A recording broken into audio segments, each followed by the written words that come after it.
mesa. Nós vamos ouvir a palavra de Deus. Eu quero deixar aqui uma reflexão para os irmãos. Nós estamos há 2 semanas, de celebrarmos a Páscoa, no dia 17 de abril. E tanto a Páscoa quanto o Natal representa o auge da celebração cristã. Para nós, como crentes em Jesus Cristo, é o cerne da mensagem do Evangelho. Quando nós lembramos que o Verbo se fez carne e habitou entre nós, então reportamos ao nascimento de Cristo. Cristo veio, habitou entre nós. Ele foi até a cruz, morreu, mas no 3º dia ressuscitou. Portanto, nós louvamos pela salvação e a graça recebida.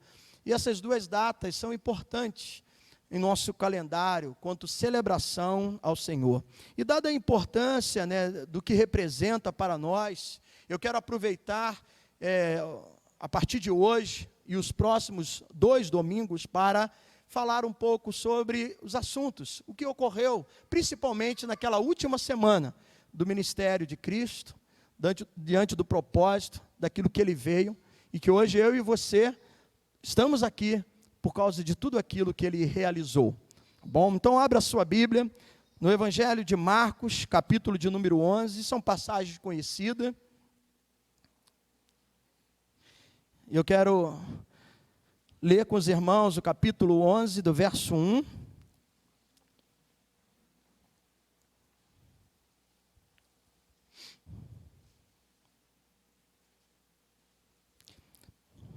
Até o versículo de número 17.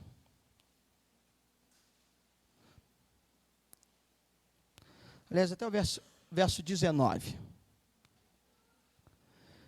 Marcos, capítulo 11, a partir do versículo 1.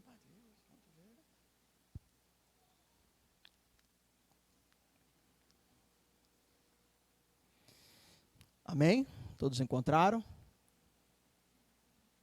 Diz assim o texto: quando se aproximavam de Jerusalém, de Betfagé e Betânia, junto ao Monte das Oliveiras, enviou Jesus 2 dos seus discípulos, e disse-lhe: ide à aldeia que aí está diante de vós, e logo ao entrar, achareis preso um jumentinho, o qual ainda ninguém montou. Desprendei-o e trazei-o. Se alguém vos perguntar, por que fazer isso?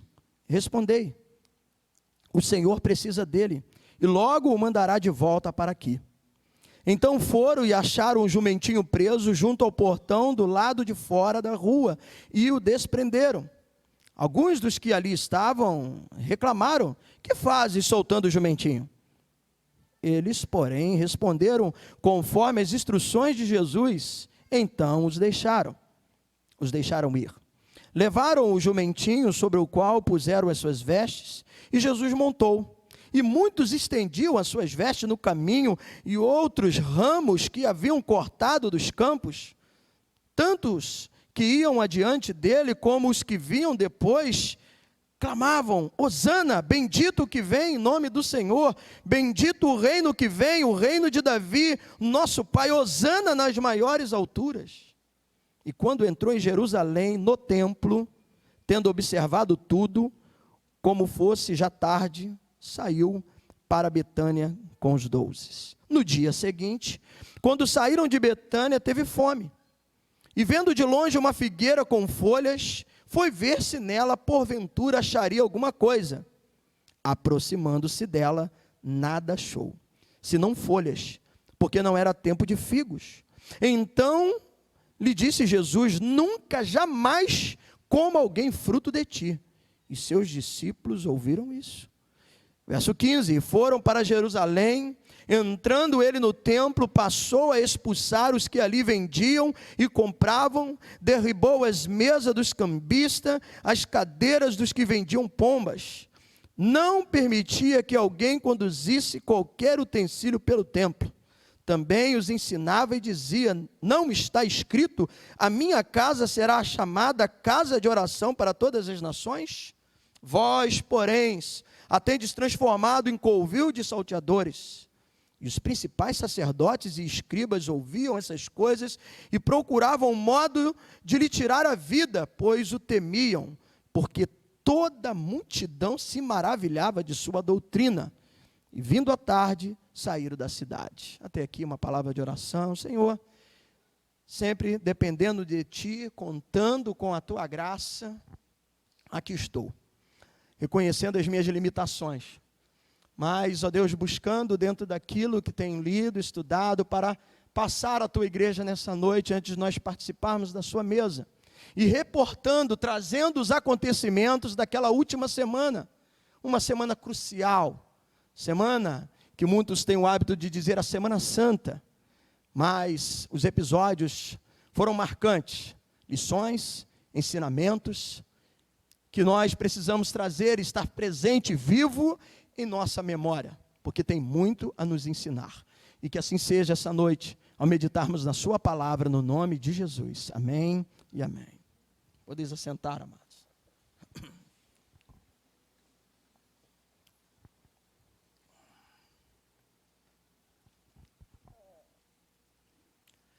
A entrada triunfal, né? Como alguns, né, têm o hábito, o costume, por exemplo, no próximo domingo, de celebrarem ali o Domingo de Ramos, e é baseado, né, nesse acontecimento, que é registrado tanto por Marcos, pelos outros três evangelhos, Mateus, Marcos, Lucas e João, registram esse acontecimento. Mas o que chama a atenção aqui é que pela primeira vez Jesus permite o povo aclamá-lo como rei. E eles estavam ali fazendo menção ao que o Salmo 118, versículo 25 diz: salva-nos, Senhor, ou salva-nos, por favor, do hebraico, Hosana, e declarando ele ser o rei. E Jesus, pela primeira vez, ele permite isso, porque até aqui, antes desse acontecimento, até as pessoas que ele curava, ele dizia: vá, não fale nada para ninguém, para não tornar notório e criar, né, um alvoroço. E ele assim orientava até aqueles que recebiam, que eram ali maravilhados pelo seu poder. Ele pedia para se conterem, não falar, não espalhar. Mas agora, essa que era a última semana, que marcaria então o propósito, o episódio da cruz, Jesus retornando a Jerusalém. É bom lembrar que João registra uma primeira purificação do templo. E agora ele volta para Jerusalém, para essa semana, como eu disse, crucial. Mas agora abertamente ele se declara rei, herdeiro legítimo do trono de Davi. E as pessoas ali exaltavam, clamavam: Hosana, Hosana, bendito o que vem em nome do Senhor. E estendiam as suas vestes, porque era uma prática normal para dizer seja bem-vindo, a forma de você dar as boas-vindas a alguém, principalmente como você recebia um rei. E assim eles estavam chamando Jesus de rei, com os ramos na mão, ou com palmas. Essa passagem aqui, que aliás, é uma exaltação de alegria, quando eles pegavam os ramos e assim iam glorificando, ela aponta para algo interessante, porque João, na visão, no Apocalipse, falando daqueles que seriam glorificados, no capítulo 7, versículo 9, não precisa abrir, mas lá também tem uma menção, que aqueles que foram transformados e seriam glorificados, eles estariam também com essas palmas das mãos, dizendo ao nosso Deus que se assenta no trono, e ao Cordeiro que pertence à salvação. Então Jesus agora pela primeira vez está permitindo. E todo esse tipo de recepção pública, como esse desfile, era algo culturalmente típico daquela época. Assim eles recebiam um rei. Os reis desfilavam na cidade, adentravam e eram ali aclamados por todos, bendiziam, engrandeciam, a multidão ficava entusiasmada com a chegada do rei. Porém, Jesus, deliberadamente, ou de uma forma proposital, ele muda aqui o roteiro e faz algo diferente. Porque o rei, quando vinha, ele vinha montado num cavalo de guerra, imponente, como uma demonstração de poder, de autoridade. E ao invés de vir montado num cavalo de guerra, de grande porte, para mostrar o seu poderio, né, a sua grandeza. Jesus vem montado num asno, num jumentinho. Mas lá estava Jesus Cristo, o rei legítimo, miraculoso, entrando na cidade sobre uma montaria apropriada para uma criança, um jumentinho. Mas tudo isso para se cumprir a profecia de Zacarias, que dizia: alegra-te muito, filha de Sião, exulta, ou exultai, filha de Jerusalém, o teu rei vem a ti. Ele é justo e traz a salvação.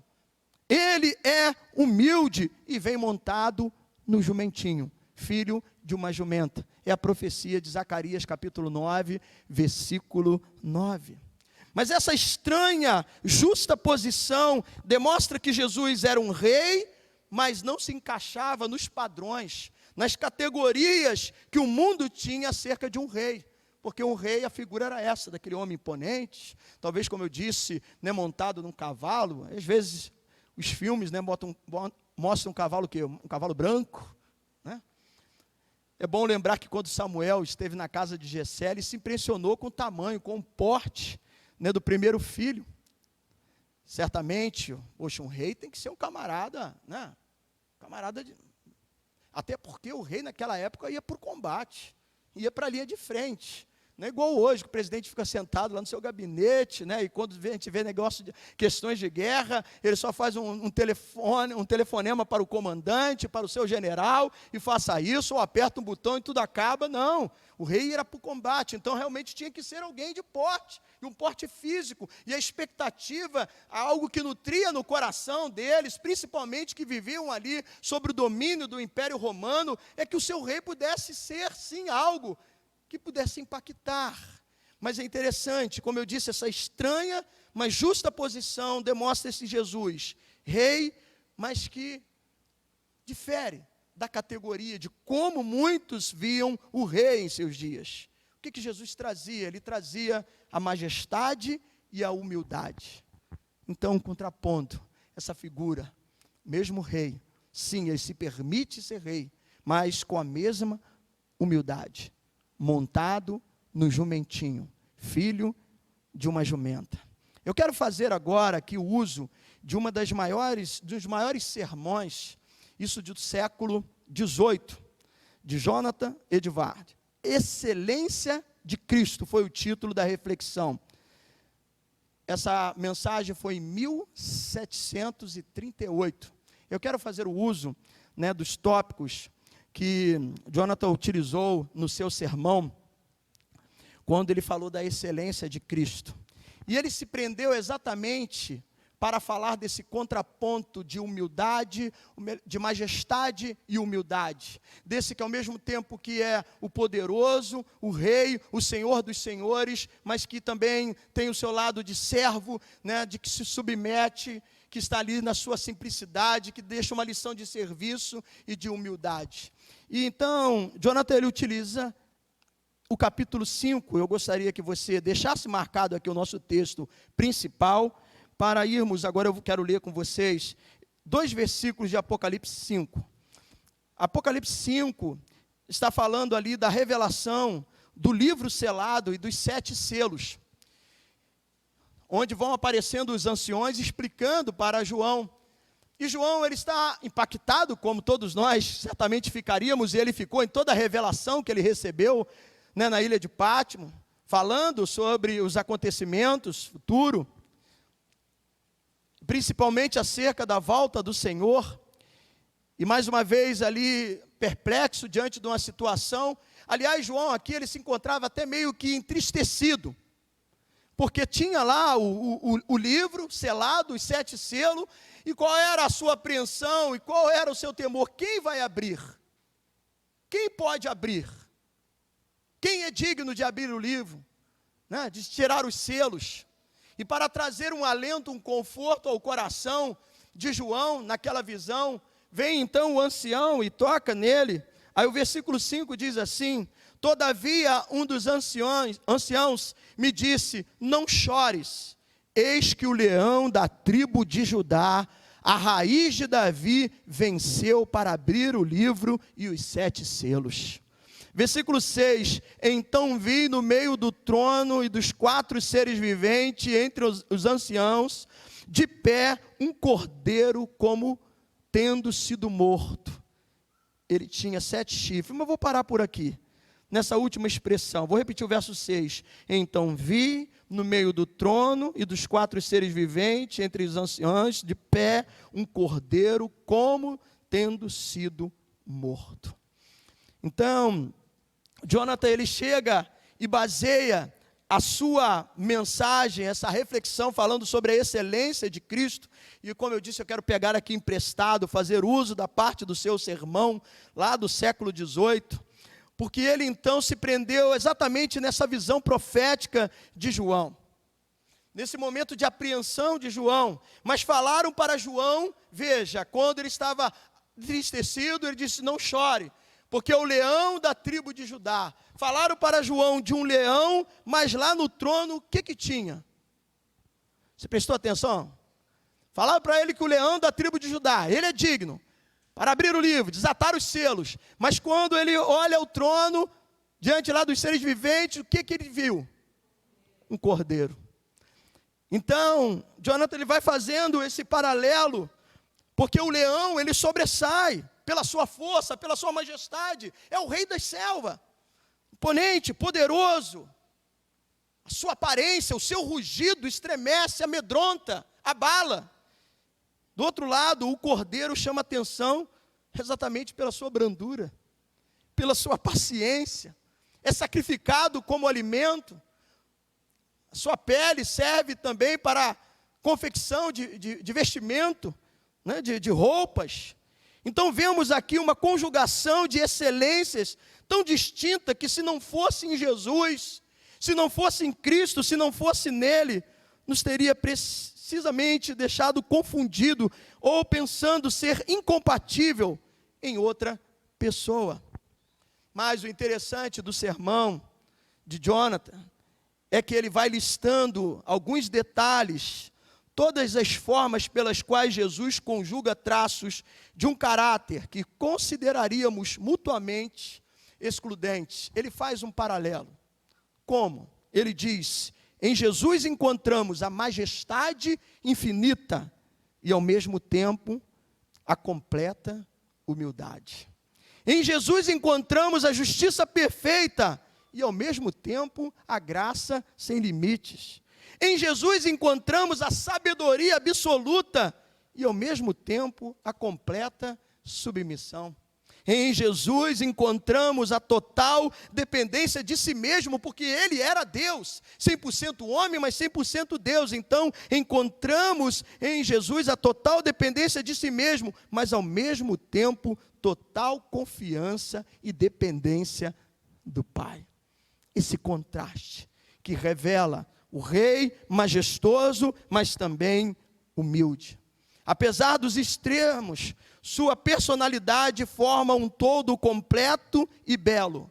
Ele é o rei, o leão da tribo de Judá. Ele veio como grande e poderoso, o grande eu sou, mas ao mesmo tempo, ele é o cordeiro humilde que tira o pecado do mundo.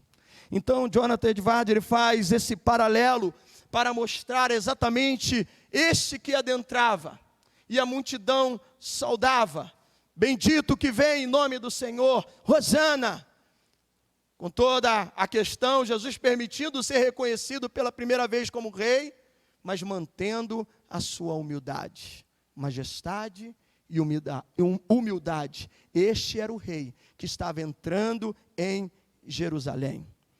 E aí Marcos me chama a atenção, porque ele é o único entre os evangelistas que destaca, voltemos lá ao nosso texto de origem, no capítulo 11, e o verso também de número 11, porque Marcos é o único que vai fazer aqui uma observação interessante.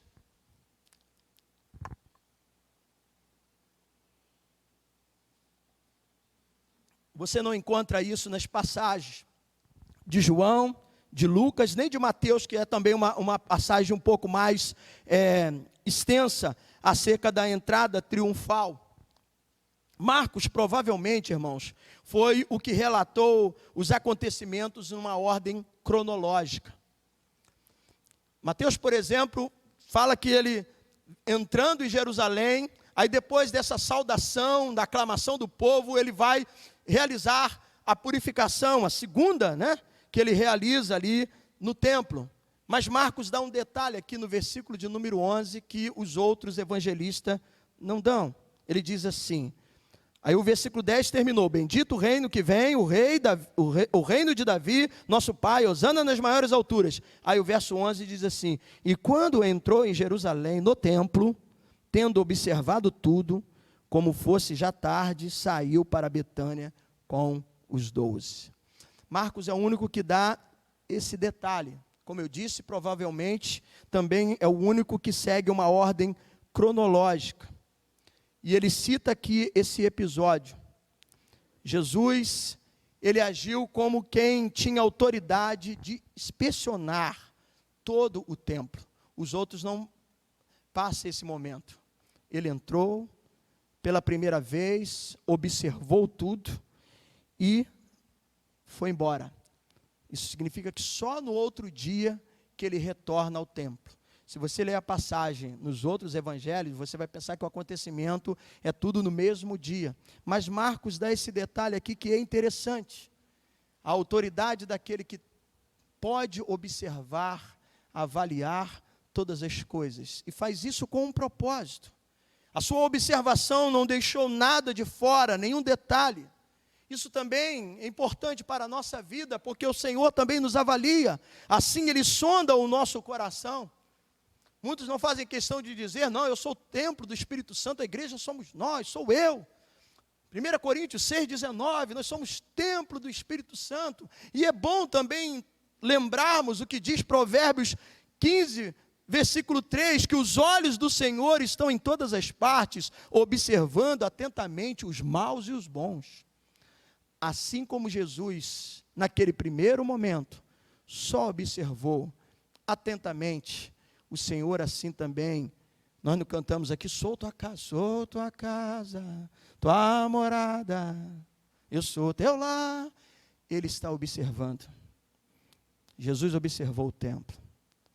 No dia seguinte, ele vai então retornar. Assim o Senhor, ele sonda o nosso coração, que é o templo do Espírito, e faz as suas observações necessárias. Aí nós vamos ver que no dia seguinte, aí ele volta para o templo, para exatamente fazer aquilo que era necessário, ou seja, para mudar o cenário, para redefinir o verdadeiro sentido da casa de Deus. Aí ele volta com uma outra forma, mais impetuosa, ousada. Ele vai fazendo mudanças. Ele vai tirando coisas do lugar, ele vai expulsando. Então ele volta ao templo, e aqui provavelmente está falando não do espaço interno do santuário, mas a área do pátio, e provavelmente o pátio dos gentios. E ao entrar então naquele complexo, vamos dizer assim, que você tinha que passar por esse espaço antes de chegar no templo propriamente dito, lá no santuário. Então a primeira área onde estavam ali reunidas todas aquelas pessoas era o pátio dos gentios. Era a única área que permitia ali o ajuntamento daquelas pessoas para fazer o que estavam fazendo. Aliás, era também a única área em que aqueles que não eram judeus podiam permanecer e ali entrar. Ali, como nós vimos o texto, ficavam os comerciantes do templo, onde se compravam os animais para as ofertas de sacrifício. Isso que era mais conveniente, até porque muitas das tribos ou dos povos, eles tinham que fazer uma viagem longa, viagens distantes, e certamente, talvez no caminho, trazendo aqueles animais, não tendo alimento suficiente, alguns poderiam morrer, outros poderiam não estar dentro dos padrões exigidos de uma perfeição para oferecer como sacrifício. Então, era mais conveniente que esses animais fossem comprados ali. Interessante que boa parte deles pertenciam exatamente à hierarquia dos sumos sacerdotes. Ou seja, levava vantagem também nisso. Então, era intencional ter aquele grupo de comerciantes vendendo.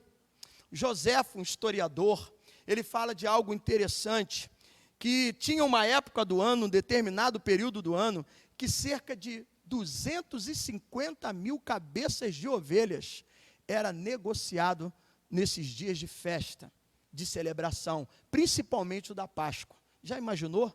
250 mil cabeças de animais, de uma ovelha, fora o que Jesus puxou aqui, que tinha pombas, né? E toda a situação, os cambistas, porque a oferta, as moedas para serem entregues não podia ser grega nem romana, tinha que ser judaica, então tinha o câmbio, tinha que fazer a transferência, a mudança, se cobrava uma taxa de 12%, 10%, em tudo isso tinha ali um interesse comercial de levar vantagem. Como eu disse, boa parte dos comerciantes pertenciam à hierarquia dos sumos sacerdotes. Aí você imagina um lugar, um espaço, que é a casa de Deus, e se tratando do pátio dos gentios, é o que me chama a atenção. Eu fico pensando, né, como um espaço, um lugar que era para receber as pessoas para o seu momento de reflexão, de oração. Eu entendo que deveria ser um lugar de silêncio, um lugar calmo. Como manter um lugar calmo com mais de 200 mil cabeças de ovelha? Bé, bé, bé, né? O outro, não, vem aqui, rapaz, olha, o meu é mais barato, está em conta, eu divido em 10 vezes no cartão, vem para cá. O cara do câmbio, né, fazendo também um percentual, aquela briga toda, aquele movimento, alguns talvez chegando atrasado, como tem alguns de costume de chegar atrasado no culto, e eu preciso aqui de comprar a minha oferta para oferecer, e aquele movimento todo, aquela aflição. Como esse espaço seria apropriado nesse estilo, nessa posição, nessa situação, como as pessoas iriam conseguir se concentrar e ter um momento de reflexão, de oração e de adoração a Deus. Então aquele espaço ele foi reservado exatamente para que os gentios, era o único lugar que eles poderiam estar. Oferecer ali a sua oferta também, ter o seu momento de conhecer a Deus. E exatamente estava ele todo tumultuado. Então Jesus vai e expulsa tanto quem vendia quanto quem comprava. Estavam ali envolvidos naquele movimento. Nós vimos no texto aqui, ele derribou as mesas dos cambistas, as cadeiras de quem vendia as pombas. E o interessante, que embora isso causou, né, uma impressão aqui, preocupante aos principais sacerdotes e escribas, diz o versículo 18, que a multidão ficava o quê? Maravilhada com a sua doutrina, com os seus ensinamentos. Por quê? Porque Jesus estava purificando o templo exatamente para os gentios. A maioria da multidão que estava naquele pátio eram os gentios. Isso daqui é um detalhe interessante, amados irmãos. Tanto que Jesus citou Isaías 56, 7. A minha casa será chamada casa de oração, né, para todos os povos. Quando você lê Isaías 56, do verso 1 ao versículo 8, ali está falando de uma promessa de salvação para os gentios. Jesus citou esse texto, e certamente isso que provocou os sacerdotes e escribas. E a multidão ficou maravilhada. Como ficar maravilhada com uma ação tão enérgica, de quem sai expulsando, derrubando tudo? Certamente ia ficar apreensiva, ou assustada, ou até com medo, mas eles entenderam o que Jesus estava falando, principalmente quando Jesus cita Isaías 56, versículo 7. Ele estava purificando o templo para aqueles que tinham aquele único espaço, o único lugar de acesso para poder adorar, e aquele lugar estava sem condições de ter a sua reflexão, de ter a sua oração. Agindo em defesa deles, ali Jesus estava como seu advogado. E me chama a atenção um comentário de Timothy Keller, no seu livro A Cruz do Rei. E ele então diz, abre aspas, na sociedade multicultural em que vivemos, é fácil admirar essa atitude de Jesus, mas ele estava fazendo algo muito mais subversivo. Ele estava desafiando todo o sistema de sacrifícios e dizendo que os gentios, os pagãos, os impuros, aqueles que eram deixados de lado, que eram considerados apenas como, qualquer coisa, que não tinha acesso, porque só os judeus, porque só a ele pertencia, o rei, o dono, eles eram o povo de propriedade exclusiva, eles eram a nação santa, e Jesus então aqui, ele está desafiando todo o sistema de sacrifício dos sacerdotes, daqueles que eram autoridade, dizendo que os gentios agora, os pagãos, os impuros, eles poderiam então ir em direção a Deus para oferecer a sua oferta de adoração, de louvor. Por isso ele fez aquela restauração, porque exatamente um povo estava impedido de adorar. Então é interessante essa citação de Isaías 56. E ali ele então diz: aqui é a minha casa. Mas voltando a curiosidade ou a observação, onde no único detalhe, diferente dos outros evangelistas, quando Marcos cita que Jesus por 2 vezes esteve no templo, os outros vão direto. Jesus então teve, segundo a escrita de Marcos, primeiro ele foi para observar, como nós vimos, na tarde, e no dia seguinte ele volta para fazer a purificação. Mas no intervalo entre a primeira e a segunda ida ao templo, no dia seguinte, Jesus opera o seu único milagre destrutivo, que é os versos 12 a 14, que fala da figueira sem fruto. Jesus disse assim: no dia seguinte, quando saíram de Betânia, teve fome, diz o texto, e vendo de longe uma figueira com folhas, foi ver se nela, porventura, acharia alguma coisa. Aproximando-se dela, nada achou, senão folhas, porque não era tempo de figos. Então lhes disse Jesus: nunca, jamais, coma alguém fruto de ti. E ali os discípulos ficaram perplexos com tudo aquilo que estava acontecendo. A princípio, esse acontecimento pode até mesmo passar uma má impressão. Como assim? Poxa, destruíram uma plantinha, destruíram uma plantinha, uma árvore, que mal ela está fazendo? Deixa ela ali, ela está até bonitinha, ela tem folhas. E até porque o texto que nós acabamos de ler fala que não era a época dela dar frutos. Então, se não era a época para ela dar frutos, como assim destruir? Mas há uma curiosidade interessante sobre as figueiras do Oriente Médio, porque elas davam 2 tipos de frutos. Normalmente, quando você avistava e via a figueira com folhas bonitas, que eles ficaram impressionados com o que viram, tanto que eles avistaram e depois se aproximaram.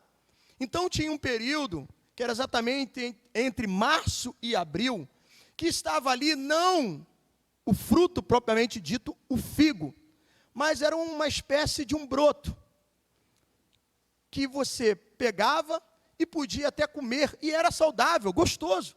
E muitos viajantes, quando passavam nessa época, quando avistavam uma figueira e ela estava com folhas, mesmo não sendo a época de produzir os figos, que era mais algo para agosto e setembro, eles pegavam aqueles brotinhos e comiam, e aquilo dali satisfaziam as suas necessidades. Então, provavelmente, ao avistar aquela figueira com folhas, vistosa, bonita, porém, não tendo nem sequer aquele brotinho, isso significa que lá na frente, nem os figos iriam ter. Então, ela não tinha utilidade nenhuma. Por isso, Jesus fez o que fez. Se elas estivessem produzindo os nódulos, aí sim, já tinha um motivo para mantê-la, porque ia saciar, ela ia poder nutrir os viajantes, principalmente que passavam por ali. Mas a ausência desses nódulos, desses pequenos brotos, falava de uma situação precária daquela figueira. Porque, amados irmãos, crescimento sem fruto era um sinal de deterioração. Jesus estava dizendo com esse fato, com esse acontecimento, acerca do caso dessa figueira, que ela não tinha mais utilidade alguma. Mas, afinal, o que ele queria dizer além disso? Ele estava dando uma aula para os seus discípulos. Uma situação que nós podemos fazer uma conexão com a purificação do templo. Como eu disse, Marcos é o único que dá esse detalhe, que no intervalo da primeira ainda e da segunda, ele se depara com esta figueira. Então, qual a aula? O que ele queria dizer? Porque, amados, a figueira, ela torna-se uma metáfora. É o símbolo, né, de Israel. Ela simboliza, né, a nação judaica. Então, uma metáfora para mostrar a hipocrisia do povo, a sua esterilidade espiritual, porque o mesmo povo que dizia que era o povo de Deus, que servia ao Senhor, eles não geravam frutos. Eles não estavam produzindo nada para Deus. E Jesus, então, ali começa a trazer um ensinamento, que ele vai completar exatamente no templo, quando ele faz toda aquela mudança.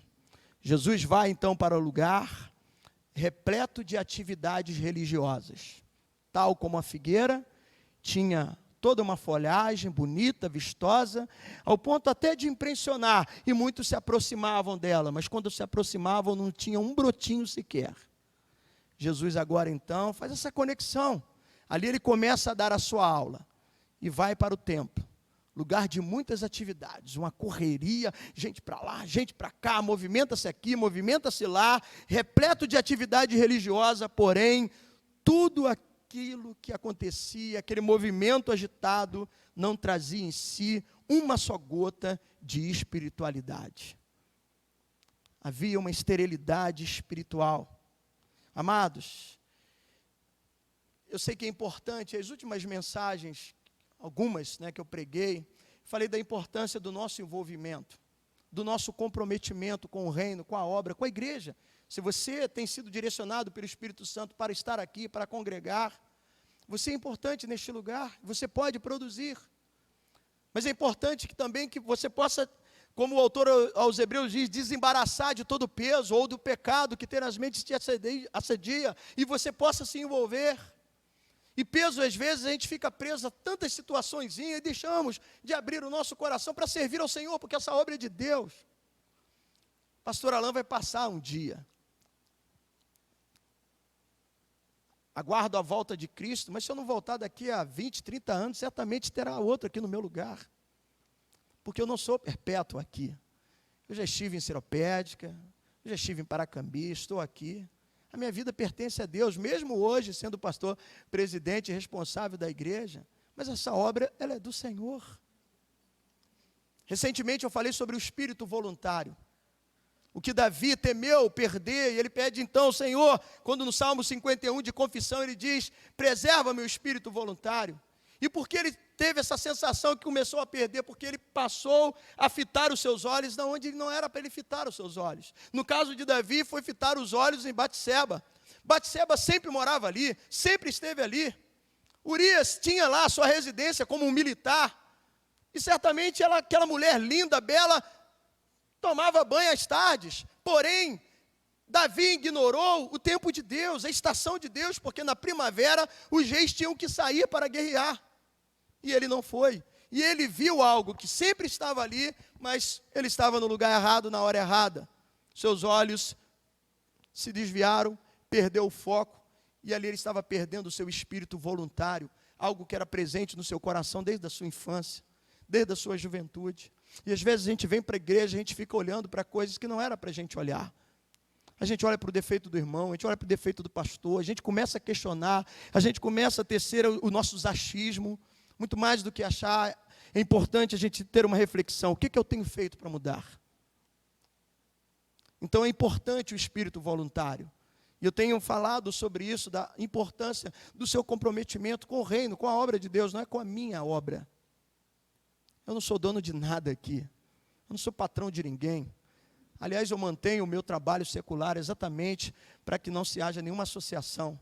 Posso fazer, poderia estar aqui como pastor integral, a igreja tem o suficiente para me manter, mas enquanto eu tiver saúde e condição de administrar essas questões, eu vou fazer. Porque assim eu posso utilizar mais, seja para aqui, seja para abençoar outros irmãos. Eu não tenho nada contra o ministério de tempo integral, que aliás dá até muito mais liberdade para o pastor atuar em outras ações que às vezes para mim é limitado. Mas tenho essa compreensão, trago isso para mim. Não é uma exigência de nenhum bispo, de nenhum dos homens que estão acima de mim, mas assim eu faço do coração, porque tenho alegria de estar aqui e servir, mas isso não constitui que eu seja dono daqui. Essa casa é do Senhor, é de Deus. Mas é preciso que haja um equilíbrio. É importante que haja o espírito voluntário, a entrega, e que você deixe de focar em algumas coisas, porque, como eu disse, Batseba estava sempre lá. Os defeitos sempre estão aqui. Mas se você tiver um espírito voluntário, você não vai colocar preço para aquilo que você faz. E muitos são aqueles que colocam preço para servir ao Senhor, para estar na casa de Deus. Mas tão importante quanto ter um espírito voluntário, é também importante entender que não é por muito fazer.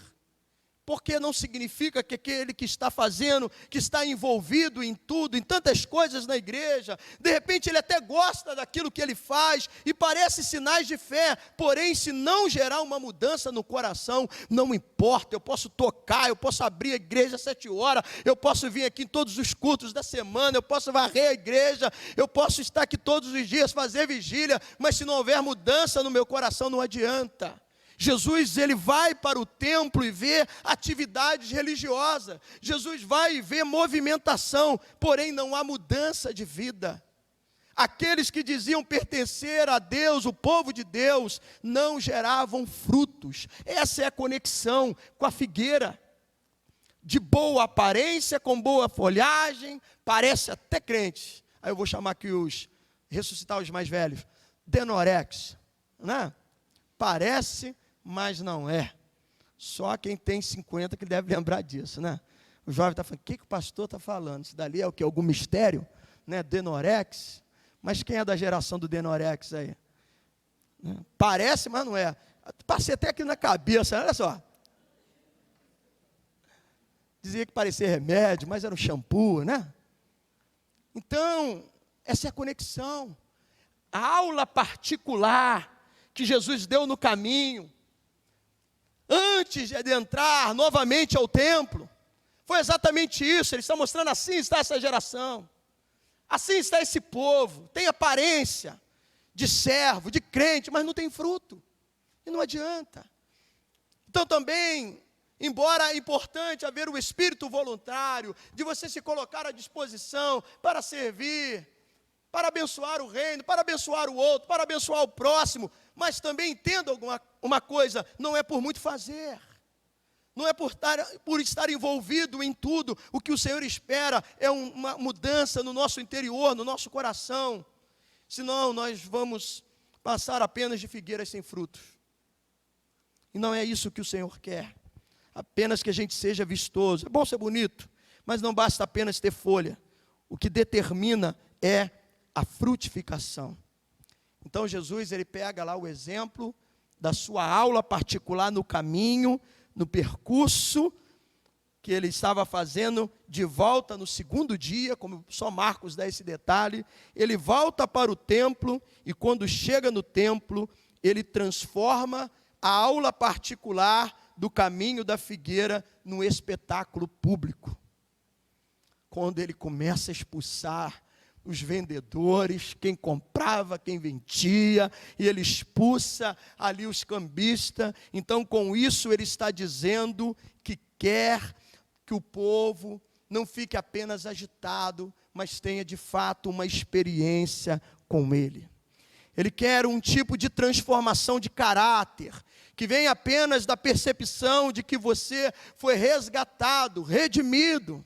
Somos redimidos sim, pelo sangue carmesim, pelo sangue, né? Pelo sangue de Jesus do Calvário. Esse é o impacto do rei, majestoso, mas também humilde.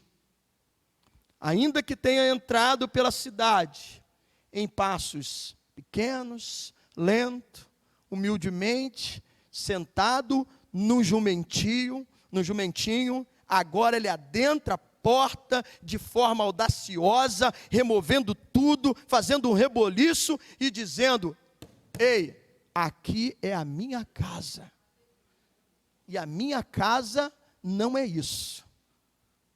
A minha casa é a casa de oração. O humilde agora age com autoridade, enérgico, removendo, mudando o quadro, mudando o cenário. Amados, esse é o efeito que tem que gerar, que tem que ser produzido na minha vida. É muito lindo, muito bonito cantar, e nós cantamos, né? Eu fiz questão de pegar alguns hinos que estariam associando a nossa mensagem de hoje. E é importante que a gente diga: sou tua casa, tua morada. Mas é importante que você diga: mude as coisas do lugar para que Ele faça conforme lhe apraz. Não é por muito fazer. O impacto, a mudança está no nosso interior, no caráter, na atitude, na mudança de vida. Assim, o caráter de Cristo também presente em nossa vida, de uma vida santa. Se somos templo do Espírito Santo, se somos sua morada, sua casa, a casa é dele. Jesus, então, depois da sua aula particular, entra no templo e faz ali a obra naquele espetáculo público, dizendo: acabou a bagunça, aqui é a minha casa, e a minha casa vai ser arrumada. Que o nosso coração seja arrumado. Tal como é importante o espírito voluntário, a entrega, e não ficar olhando para coisas tão pequenas que tira você do foco. Mas também entenda, não é por muito fazer, não são as muitas atividades, não são os movimentos, não são os espetáculos, não são as luzes, não são os holofotes, não são os brilhos, não, é mudança do coração, é mudança de vida, que o Rei majestoso, poderoso, entre no nosso coração e nos transforme, não em alguém poderoso, mas em alguém humilde, simples, segundo o ensinamento que Jesus nos deixou. Semana que se aproximam da Páscoa. Muitos são os ensinamentos, mas essa noite eu deixo para os irmãos, dentro dessa entrada triunfal, e nesses 2 episódios, da figueira e da purificação do templo, uma oportunidade de refletir como está a nossa vida, como está o nosso coração, e se de fato Ele tem liberdade, como nós cantamos: tens liberdade aqui, Espírito de Deus, sou tua casa, tua morada, eu sou teu lar, mude as coisas de lugar, que assim Ele transforme o seu coração, a vida de todos nós, pelo poder do seu Espírito. Feche os seus olhos e curve a sua cabeça, enquanto os irmãos se preparam para servir a mesa. Obrigado a Deus pela tua palavra. Ao fechar os nossos olhos, ao nos concentrarmos diante daquilo que nós acabamos de ouvir, como eu orei no início, Senhor, vai além das minhas limitações, e que o teu Espírito fale melhor a cada vida, a cada coração nessa noite. Tão importante que haja um comprometimento de todos nós, também é preciso fazer uma avaliação e um equilíbrio. Porque não adianta, não é por muito fazer, não é religiosidade, não é agitação, mas sim um coração contrito, transformado. Que o caráter de Cristo, que toda essa expressão que seria, humanamente falando, difícil nós enxergarmos numa outra pessoa a não ser em Cristo, esse contraste, aquele que é o leão da tribo de Judá, o feroz, o poderoso, ao mesmo tempo é o Cordeiro Santo, manso, humilde, mas isso pode também ser manifesto na nossa vida, no nosso coração, para que tenhamos a mesma ousadia para servir, mas também com humildade, para entender que nós não somos nada, nós somos dependentes, carentes da graça, da misericórdia de Deus. Que esse templo, que é o templo do teu Espírito, seja transformado pelo teu poder, pela tua palavra, no nome de Jesus. Amém e amém. Pega suas mãos. Deus e Pai, muito obrigado por essa noite, por essa oportunidade de estarmos na sua casa, louvando o teu nome, ouvindo a tua palavra, participando da sua mesa. Agora, Senhor Deus, iremos nos ausentar deste lugar, não da Tua presença, que a Tua presença nos acompanhe. Leve de regresso aos nossos lares, debaixo das Suas santas e poderosas mãos, conduzindo, nos levando até o nosso lar. Que tenhamos uma noite agradável, de um sono reparador, uma semana de vida e vida em abundância, de frutificação, ao ponto das pessoas se aproximarem e ver que não somos apenas uma figueira com folhas vistosas, mas há frutos na nossa vida, fruto do Espírito, que possamos reproduzir, porque foi para isso que fomos chamados, para as boas obras. Então, Deus, uma semana, dando continuidade ao propósito do jejum, nos fortalecendo em Ti, para os dias de guerra. Deus, muito obrigado. Abençoe cada vida, cada irmão, cada família aqui representada. Receba toda a honra, toda a glória. Que a graça do nosso Senhor Jesus Cristo, o amor de Deus e a consolação do Espírito Santo seja sobre todos. Amém e amém. Tenha uma boa noite, vai em paz. Que Deus te abençoe rica e abundantemente.